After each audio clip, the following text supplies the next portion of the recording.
All right, everyone. It's been a while since we talked about COVID.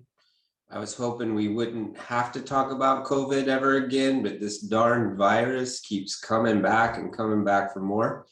So anyway, I want to just give a little update and share my screen. Got a little presentation for you.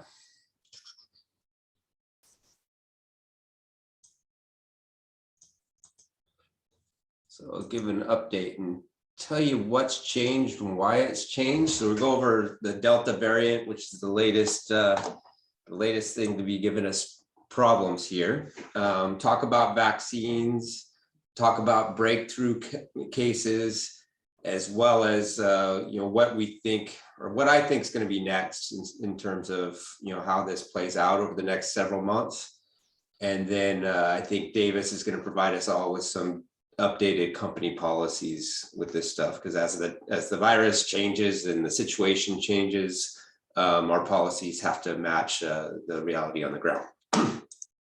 So what's a Delta variant? Like, we thought we were getting through this COVID stuff. Cases were really low. We were doing great, and then all of a sudden we started seeing cases around the world, starting with India and then UK picking up. Well, viruses continually mutate. They're always changing, and some of the changes are not good for the virus, so those changes don't stick. They don't stick around. Other mutations help the virus propagate. So if something becomes more transmissible, that's going to help the virus spread, so that mutation starts to take over the next phase, or whatever it is that might be blocking the old viruses. Once a mutation happens that allows us to get around that, then that's the one that's going to take hold and start becoming the dominant strain. And the Delta, its advantage right now is that it's more transmissible than the old alpha and beta versions of this. So the estimations are that it's about twice as communicable, which is a massive leap.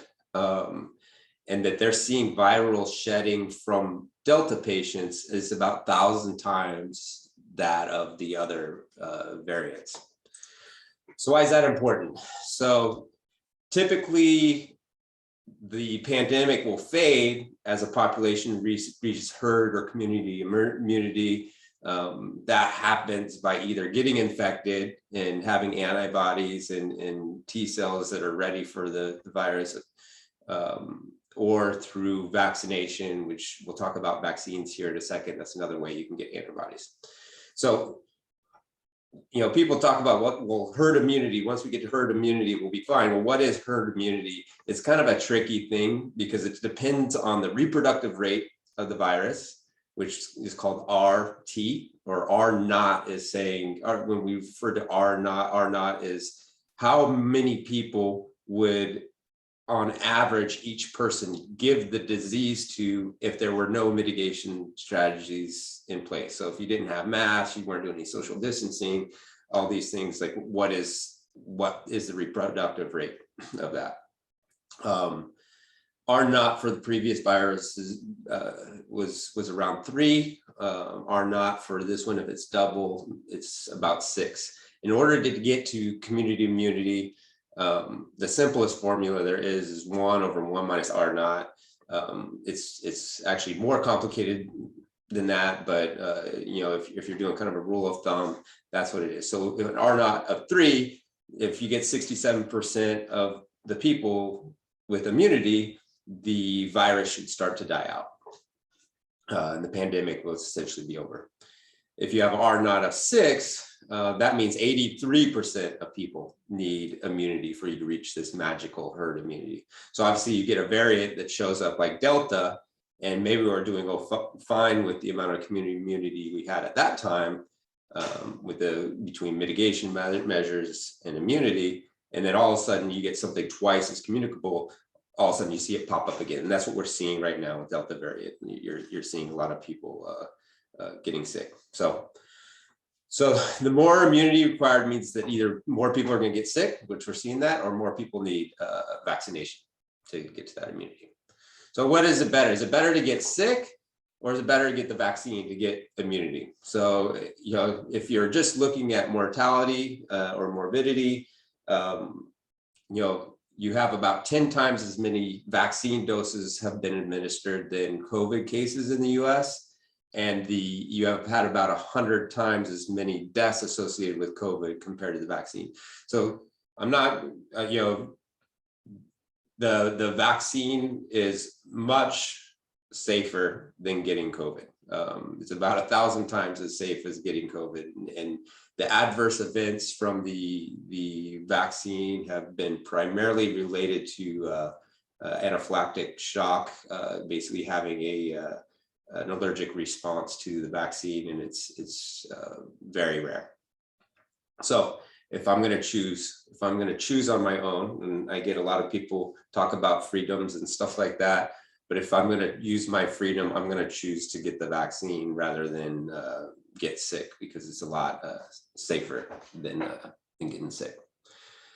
So how do the vaccines work? Let's talk about that for a second. So in general, your body doesn't like stuff in it that's not you, right? Like, so anything that's not you, your body wants to get rid of. So that's why if you get a splinter, you're going to see redness. If it stays in there, the white blood cells will show up, and you get pus, and antibodies are going to show up. They're going to try to do that. Sometimes if you get sick, your body's going to throw a fever at it, because some things don't survive in a warmer environments. Your body's going to heat up to see if it can get rid of it. So it throws all these things. And with that splinter, if all that stuff doesn't work, your hand will grab a pair of tweezers and pull it out, because your body doesn't like stuff, and neither does stuff in you that's not you. So, and what viruses are is they're little pieces of DNA or a protein that can program your cells to create more of itself. That's all it is. It's not even a virus isn't even like an organism at all. It's really just a piece of protein that tells your cells to make more of itself. But they aren't you. And once your body recognizes this thing's in it and it's not you, it's going to start trying to get rid of it. And then it's in a race against the virus about, can the virus replicate itself faster than your body can get rid of it? And your body's going to just keep ramping up its immune response until it wins or you die, one or the other. So that's kind of how viruses work. So what do the vaccines do? Essentially, the goal of the vaccine, they're going to put a key piece of that protein, not the whole. Obviously, you don't want the whole virus, because then you just made yourself sick. But they're going to find a piece of that virus that's critical to its structure and introduce that to your body somehow, so that your body sees that protein and it recognizes, like, hey, you're not a good guy and you're not me, so I'm going to get rid of you.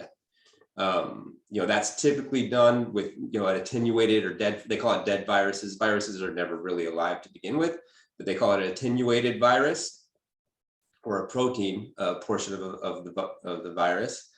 Or they could inject you just with that key protein. The problem with the proteins is that they're not typically very stable. So trying to get a protein into a syringe to inject you is challenging, if not impossible. So once your body sees that protein, it recognizes it as a foreign body. Your immune system's kind of programmed to look for that. And then if it sees the actual virus, which has that protein, your body very quickly says, hey, you're not me. You got to get out of here. So basically, that's how the vaccines work. It's just teaching your body what to look for to get rid of it. So what's an mRNA? So that's these new vaccines that have come out. They're mRNA, and people are like, oh wow, it sounds pretty scary. Maybe they're programming my DNA or something like that. It's got an N and an A in the acronym. I don't even know what those things stand for. I'll tell you, mRNA is actually pretty genius. The technology wasn't originally developed to make vaccines. It was originally developed to try to teach your cells to regenerate itself. So say you have liver damage or something like that. If you could program your liver cells to regenerate, you could kind of heal yourself. So that was the original intent of mRNA research. It just happens that it's actually really good at being able to create a vaccine as well. So as I mentioned, super, difficult if not possible to make a stable protein to inject in your cell so your body recognizes it.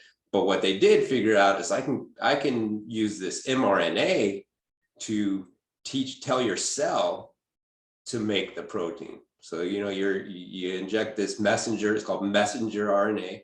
So this messenger comes in and tells the cell, hey, I want to play a trick on this guy's immune system.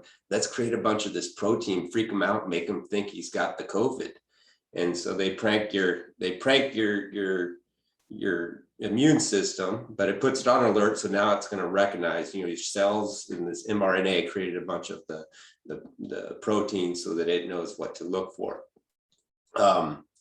What's important about that is that once it creates that protein in and of itself can't tell your cells to do anything. So it's just the protein. So you're getting a fixed amount based on the amount of mRNA that they're putting in you. You're getting a fixed amount of that protein that'll exist, and it should get your immune response fired up, and so that it's recognizing COVID if it shows up. Okay. So vaccine frequently asked questions.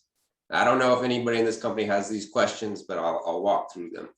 Do vaccines alter your DNA? No, that's it. They don't. It's the most asinine thing I've ever heard. No, they don't alter your DNA. Again, it's mRNA, messenger RNA, that is just telling your cells to make a protein. There's nothing about this that alters anything about you other than it's telling your immune response to look for this protein.